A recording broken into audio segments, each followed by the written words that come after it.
So I'm Lulu Essey. I host the Lulu Essey podcast. I'm also a certified life coach, and I work as an executive creative director. In terms of the intersection of trauma and healing and what it means to me personally, before I begin to address that, I want to be really clear that what I share today and in every conversation, I share from my personal lived experience with mental health challenges and my own healing, and specifically with bipolar disorder. And while I have really done a lot of work in educating myself extensively on these topics, I'm not a clinical professional. So what I share today comes from my own journey and what has helped me transform my relationship with trauma. And hopefully that will help others. But it's important for me to set that context.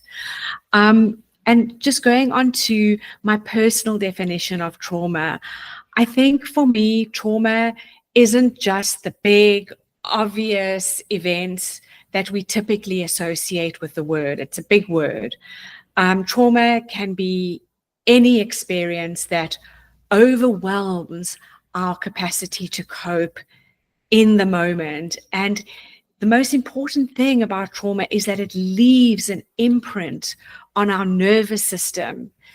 It's those moments where we feel unsafe, where we feel unseen or unable to protect ourselves, whether it's in a physical way or in an emotional way. And from my experience, I truly believe that trauma lives in the body as much as it lives in the mind. I think I feel like it's stored in our nervous systems and can be triggered years later by what seems to be really unrelated events. And what makes trauma, I think, particularly challenging is that it doesn't stay in the past.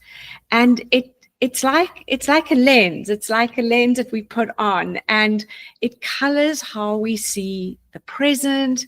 It colors how we see the future. It affects how we see ourselves, and it does create protective patterns that may have helped us in the past survive very difficult times. But what then happens is that it limits our ability to fully engage with life now. And that's what I believe is important, is that ability to engage with life however it presents in the present moment. And then to look a little bit deeper at the intersection between trauma and healing, what I feel is like it's a sacred space where we are able to hold both our wounds and our wholeness.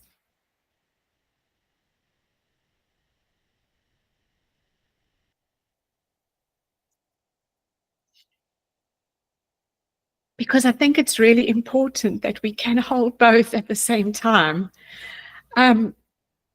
It's not about erasing what happened or pretending that we weren't changed by the trauma, but it's about acknowledging the trauma while not allowing it to define who we are. It's just a part of who we are.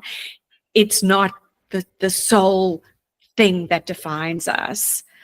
And in my journey, I found that healing doesn't mean that the trauma just disappears and goes away.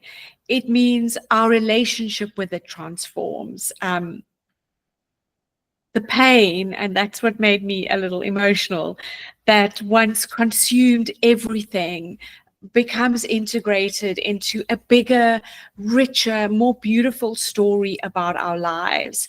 And I speak about it as learning to dance with the dark and the light at the same time. And I've spoken about this on my podcast. And I think I love this question because I think what makes this particular intersection so powerful is that where our deepest wounds can become the source of our greatest wisdom. The same experiences that broke us, that cracked us wide open, those experiences can create space for more authenticity, for more connection, and for more compassion. And I actually digress for a second, but I prefer the word honesty to authenticity because I think authenticity has been a little overused and has lost its currency. But anyway, and in my own journey, I have discovered that really tiny, consistent actions towards healing gradually do build a life where joy and pain can coexist, and I can honor my own story without feeling like I'm imprisoned by it.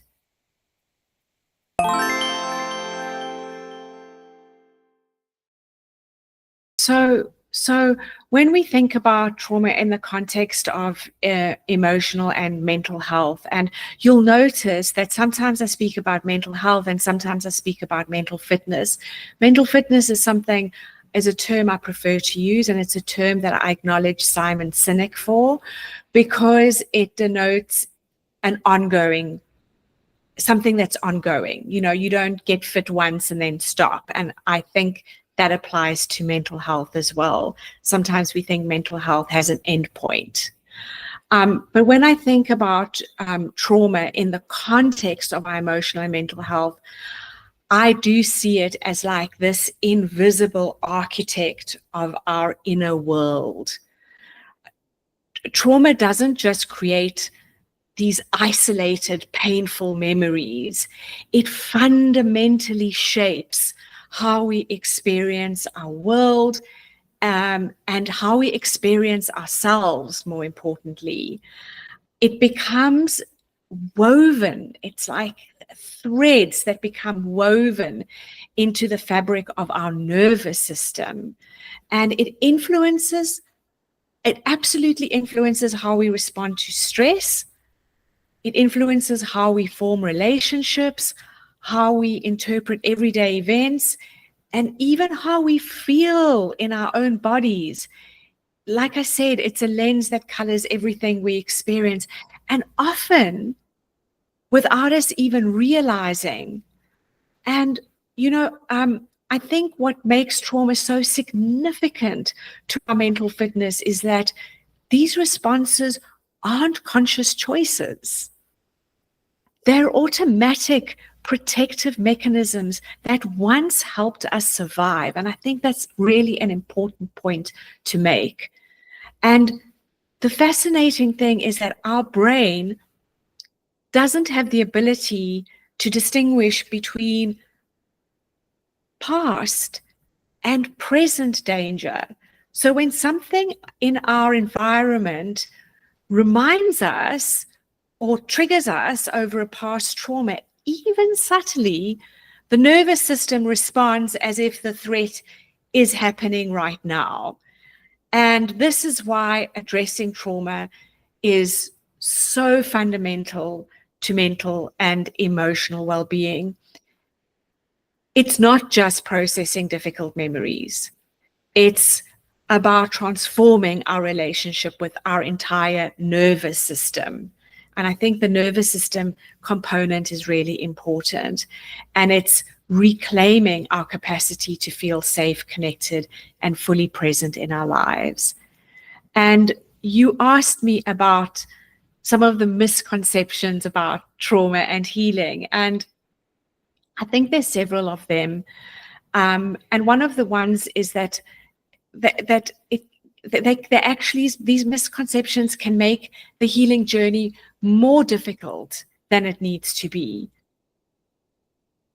For me, one major misconception is that healing from trauma requires reliving or retelling our most painful experiences in vivid detail.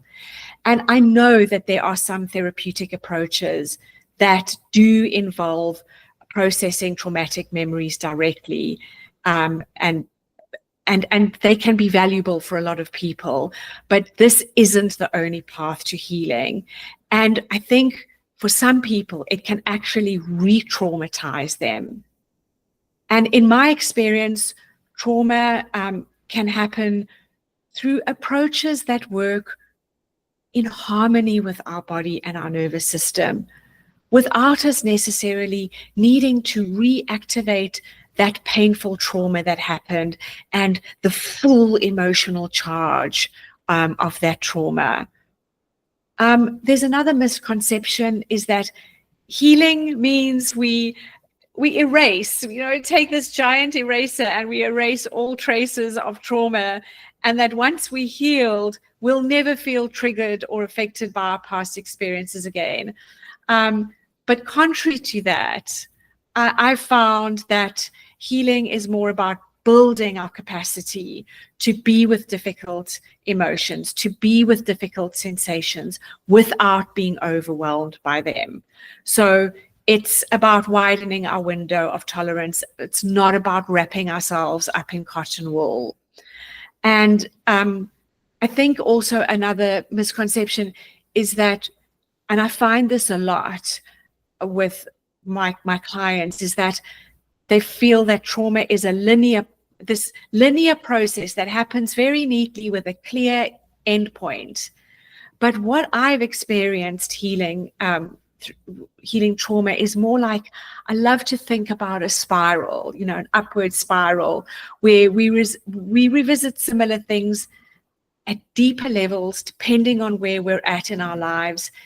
And some days feel easy and others feel really crappy.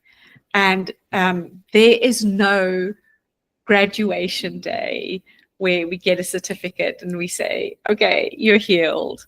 This is an ongoing journey of integration.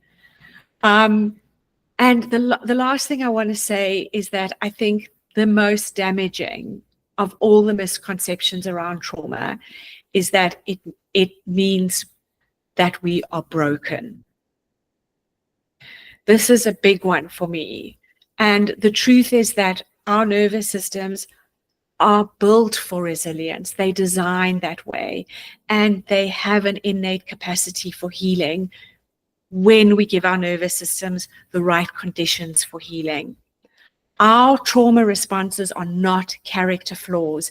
They're adaptations that helped us survive, and they can be transformed.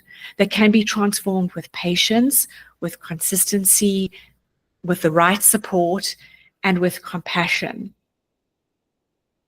And if you'll allow me to share a personal experience of this sense of feeling broken, I carried this misconception with me because of the trauma I experienced during my childhood and up to the age of about 40, that I was fundamentally broken. And I eventually realized that my healing journey wasn't about being fixed. But this feeling of feeling broken, it colored what I believed was possible for my life. My responses to my trauma, my anxiety, my hypervigilance, my difficulty with trusting people weren't signs of brokenness. They were my mind and my body's intelligent adaptations that helped me to survive. So I think healing is less about erasing the past and more about reclaiming our wholeness. And that was always there, and it always has been there beneath the protective layers. And it was, again, about expanding my own capacity to hold the pain of what happened, but to also open the possibility of what could be. And from a clinical perspective, if there's one person one clinician I can highly recommend who deals with trauma, and that's Dr. Gabor Mate. Now, I'm not an expert in his research, but his work resonated with me profoundly, because his understanding is that what we view as pathologies, as illnesses or brokenness, are actually intelligent adaptations to circumstances. And Dr. Mate explains that these patterns we develop, whatever they may be, a lot of them is addiction or anxiety or people pleasing, are actually not evidence that there's something wrong with us, but they were our survival instinct. They're survival mechanisms that helped us at a certain point in our life when we didn't feel safe. Our bodies and our minds adapted in brilliant ways to protect us. And people often overlook this. They don't realize that the trauma response is an intelligent one. It's a protective one. And his work shifted everything for me, expanding my capacity to hold both the pain of what happened and, as I said, the possibility of what could be. And it was a really big moment where I viewed myself as not needing to be fixed, but I began to approach my own healing as a process of understanding those adaptations with compassion and gradually creating new patterns of behavior. So that was a lot. No, that was really good. That was very, very good. I love the detailing that you gave as well. So, oof, I mean, that was a lot of unpacking, honestly. But there's a lot of unpacking because it's such a deep subject. Yeah. You know, and I think the perspective from a clinician and from a person who has experienced trauma can be quite different. Both are valid and both are valuable, but we come at it from slightly different perspectives. Yeah, it seems as though like it's hard to find any single human being in this universe that has not gone through some kind of trauma, honestly. Absolutely. And I think, you know, if I can just digress for a second, I think there was this time, and I think we're coming out of it, but there was this time where, you know, trauma can be replaced with the word wound, where we'd compare wounds and like whose wound is the biggest wound, and everybody would put their wounds on the table, and that is not helpful to anyone, because everyone's experience is valid and there isn't a barometer or some kind of meter that measures the depth or the profoundness of a wound. It's your experience. So it's profound for you.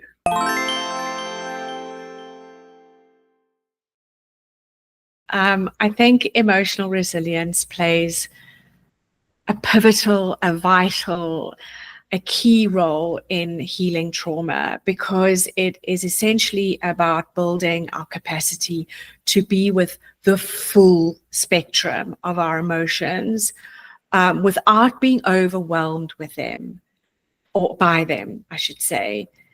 It's not about becoming impervious to pain or hardening ourselves. It's quite the opposite. I believe that true emotional resilience is about flexibility, not rigidity. It's the ability to bend without breaking. It's the ability to feel deeply without drowning, and to sit with uncomfortable emotions without immediately trying to fix them or escape them. And this is a big one. People find it difficult to sit with uncomfortable emotions. And it is so important to have the emotional resilience and the willingness to do that. In my personal journey, I've discovered that emotional resilience isn't about constructing a life that avoids potential pain. You know, no, we don't want to wrap ourselves in cotton wool and kind of create this life of avoidance. But it's more about creating an internal foundation that we know and we have the confidence that we can hold and deal with whatever life brings to us. And this kind of resilience is built through what, in my terminology and in what I teach, I call tiny deposits into our mental fitness bank. And these are small, consistent practices that gradually expand that window of tolerance I spoke about. It happens when we practice being present with our emotions rather than fighting them or resisting them. It happens when we build self-trust through keeping the promises we make to ourselves. And when we learn to stay connected to ourselves, even during, and most importantly during, the difficult times that we experience. And, you know, to answer the question, can someone truly heal without building emotional resilience? Well, my perspective is that, you know, I believe that they are so deeply interconnected that they can't be separated. Healing builds resilience, and resilience creates the conditions for deeper healing. It's not, you know, it is another one of those beautiful spirals that I love to talk about, where each supports the other. And when we develop even a small amount of resilience, it creates more safety within us for another layer of healing to emerge, which in turn builds more resilience. So without some measure of resilience, we tend to get stuck in patterns of avoiding and numbing and becoming overwhelmed by our emotions. And people do that through drugs, through alcohol, through food, through shopping, and online shopping particularly. And all of those things make sustainable healing extremely difficult. The capacity to be with what I like to call the messy bits of life and the uncomfortable parts is the very foundation that allows that healing to actually take root inside of ourselves.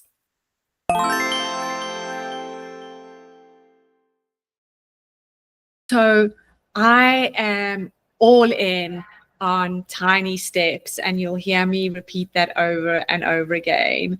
And when it comes to practical approaches to healing from trauma, I believe in what I call, and it's one of my frameworks, I call the tiny way to big impact. And it's about recognizing that transformation doesn't happen through these dramatic gestures, these overnight solutions, these grand epiphanies that people have lying on the bathroom floor. I mean, if that happens to you, amazing. That's incredible. But for most of us, it happens through small, consistent actions that build over time. And the most powerful place, I believe, to start is with what I call mental fitness deposits. And what those are is they are small, intentional practices that gradually build our capacity for that emotional resilience we spoke about. And it begins with self-awareness coupled with curiosity rather than judgment. And that's a big one, because self-awareness is one thing, but judging ourselves seems to kind of automatically come along with self-awareness. So I am a proponent of self-awareness and just being curious about it and not judging it. It's noticing our thoughts and our feelings without immediately attaching to them, over-identifying with them, or believing every thought that crosses our minds. One of the most transformative tools I found is learning to separate our facts from our feelings. And I came across this through the work of Dr. Susan David. And because the thing is, our feelings are valid, but they aren't always telling us the full story. And this distinction between when we separate our facts from our feelings, it creates this tiny bit of space between stimulus and response. And that's where our power lies. Another practical tool that I love is mindfulness and presence, because those are deposits as well. And I'm not talking about hours of meditation. It can be as simple as what I call the 3-breath reset. And all it is just taking 3 conscious breaths to bring yourself back to the present moment. And then the next one is my favorite, and that's gratitude. And I truly believe that gratitude is a mental fitness superfood. Because even in our darkest moments, finding one tiny thing to be grateful for, to be genuinely grateful for, can shift our perspective in really remarkably profound ways. And gratitude doesn't invalidate the pain of what we're experiencing. It simply expands our capacity to hold both, and it gives us a moment of relief. And sometimes that relief is like a lifeline. But what I do want to say is that what makes these tools work, and the only thing that makes these tools work, is consistency. And that requires commitment. And here's the truth that many people don't want to hear. Most days, we won't feel like doing them. And that's where the real work happens. Showing up for ourselves, even when motivation is just freaking nowhere to be found. This is how we build trust, deposit by deposit. But there's one more thing I want to talk about, and that is in terms of a tool, and that is one of my best friends, Grace. And there's a delicate balance between pushing ourselves to keep our promises that we've made to ourselves and knowing when we need to ease up. And finding where that line is a very personal journey, and you have to figure it out for yourself. It's like knowing. It's like asking yourself, am I giving myself a free pass? Am I taking the easy way out? Or do I honestly need grace to just step back and not do the thing I said I was going to do? And some days that can be the most compassionate things we can do to ourselves, for ourselves, to rest, to give ourselves grace rather than pushing forward. And did you ask the question about emotional resilience while dealing with ongoing challenges? Well, I guess it was practical approaches to healing. Okay. Like the tools and strategies. And I'm pretty sure you listed most of, right? Yeah. Yeah. I mean, I have so many, but I think those are those are the key, some of the key ones. There's also a process. There's 2 other processes I'd like to talk about, and that is the kind witness. And the kind witness is literally about, like, when you're feeling dark, it's about taking a step aside. It's almost like visualizing the darkness and just being the kind witness to your own sadness or darkness. Not about fixing, just saying, it's here, I see you, and it's okay that you're here. And again, it's about giving ourselves that moment of relief. And we can also be the kind witness to other people's pain, which is very important. It's not always about the person who's been through the trauma. The other process I love is in this moment only. And this is a process I use when I'm truly feeling overwhelmed. I put my hand on my heart, but really connect with my body. And I close my eyes, I take a conscious breath, and I say to myself, in this moment only, I am okay. In this moment only, I am breathing. In this moment only, I have choices. And that's it. It's radically simple. It doesn't fix anything. But again, it's about those moments of relief that give us a little bit of space to take the next step forward. Because no matter how dark, there is one tiny thing that you can do to take a step forward. Even if that tiny thing is grabbing a glass of water and hydrating, it can be as simple as that. And that's what people don't realize. It doesn't have to be a big monumental event. It can be, but what I like to think about healing is in these small steps that are doable, because our lives aren't perfect and we face challenges all the time. So how can we still heal and still move forward and still deal with the craziness of life? I think, Howard, the important thing is to make the words your own, and that's another thing.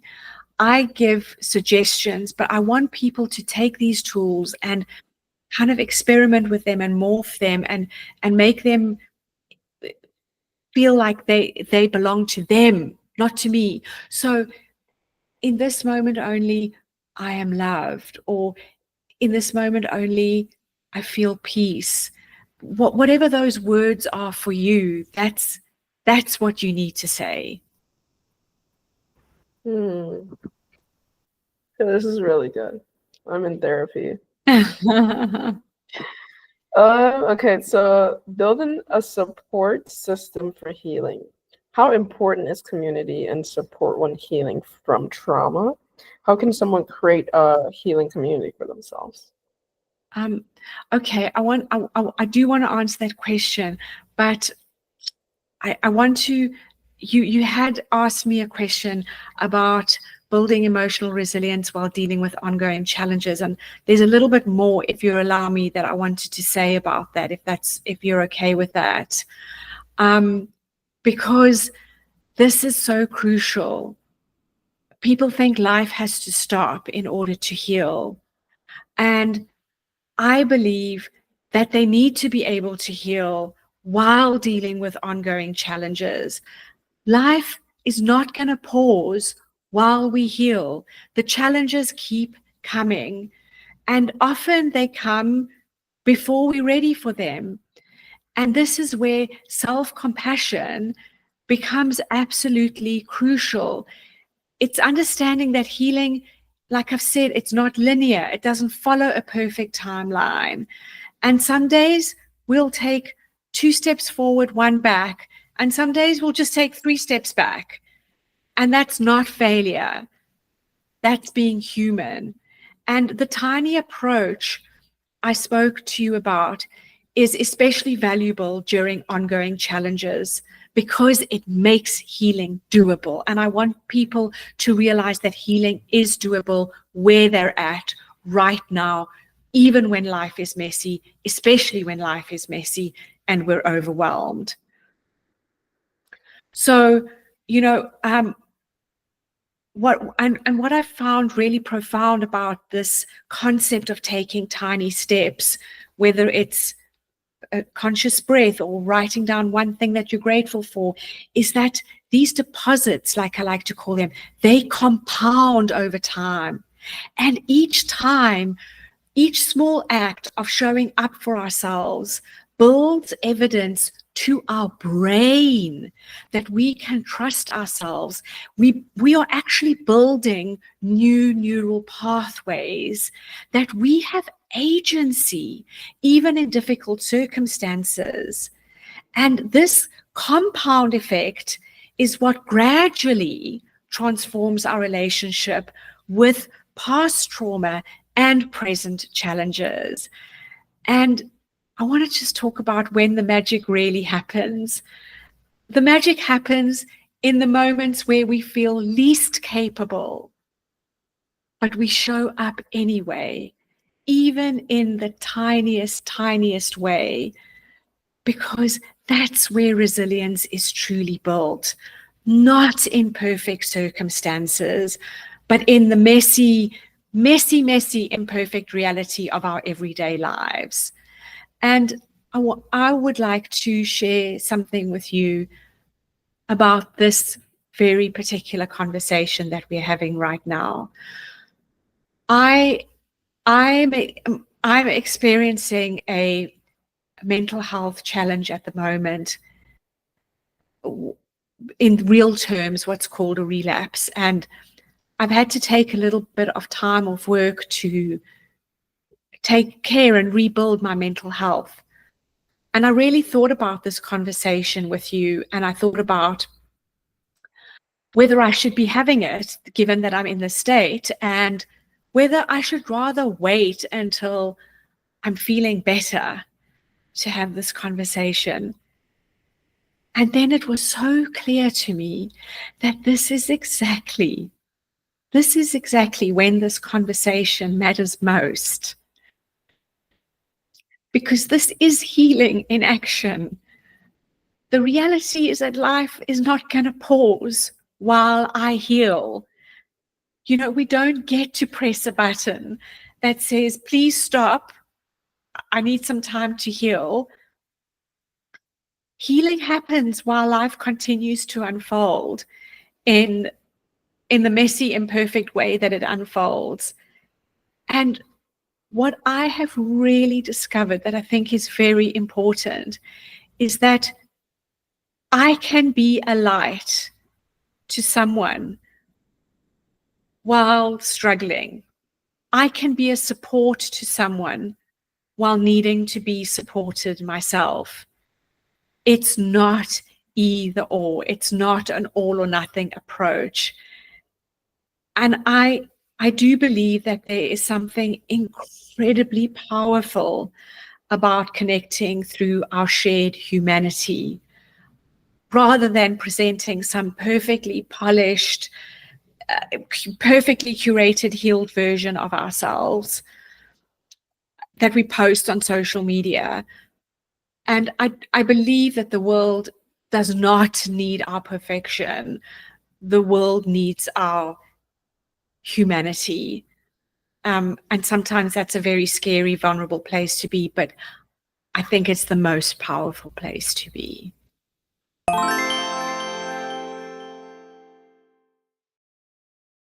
So I do want to say a little bit about building a community. I think that is really important, but I think it's important for people to realize that community looks different ways for different people. It doesn't have a specific form. And especially when we are in a vulnerable place and we feel challenged with our mental health, it's hard to trust. And I want to draw the distinction between trust and love, because sometimes when we're struggling, they're different. And we can love somebody deeply and profoundly, but they might not be the right person for us when we're struggling, because they might feel a need for us to be fixed or to fix us.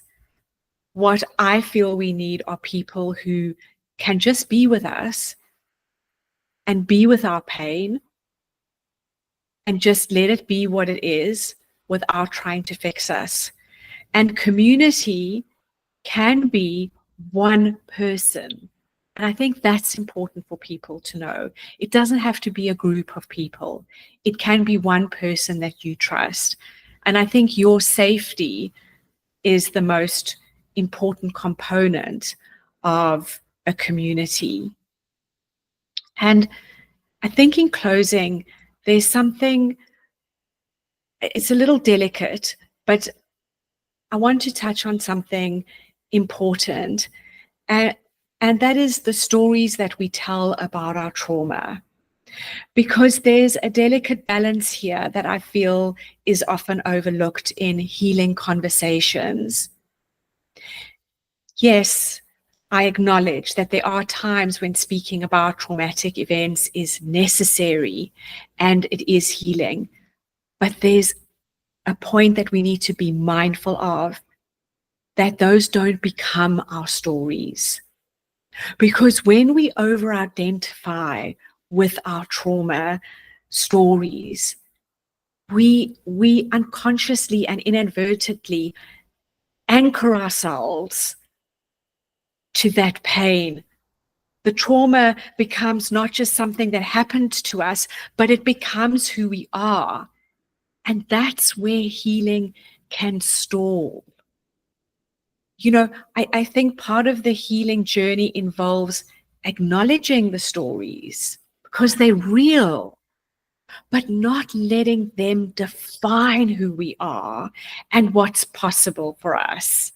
And again, it's holding that truth of what happened while also recognizing that we are so much more than the worst things that have happened to us. And as we heal, we can begin to reframe these stories, not by changing or denying the facts of what occurred, because the facts are the facts, but by articulating our experiences in more empowering and loving ways.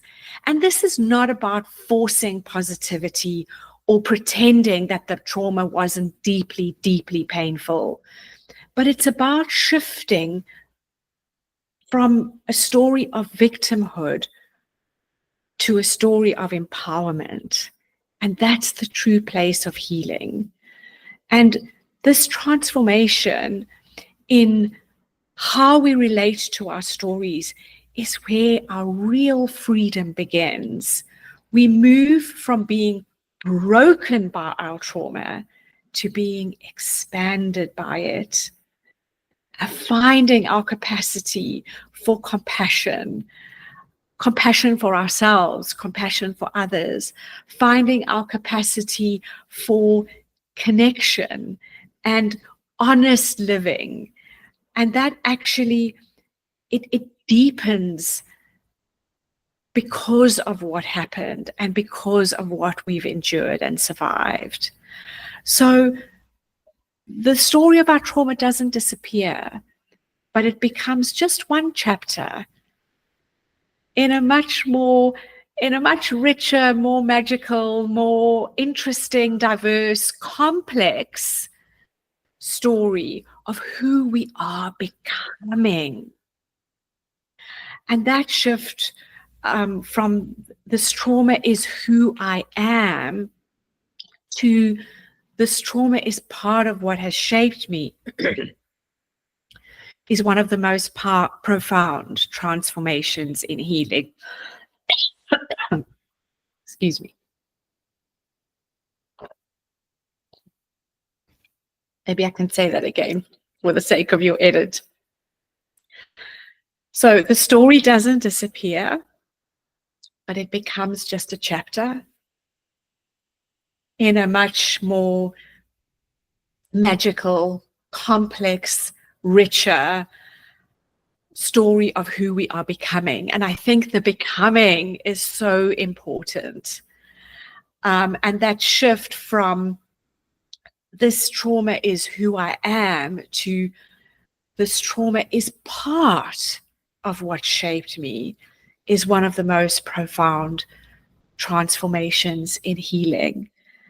And there are so many quotes that I love, but I think the one in this context that I hang on to and just brings me such comfort is something that Dr. Wayne Dyer said when he said, when you change the way you look at things, the things you look at change. And that's so layered, and so it's got so many. I mean, we could unpack that for an hour, but it's just a really beautiful quote.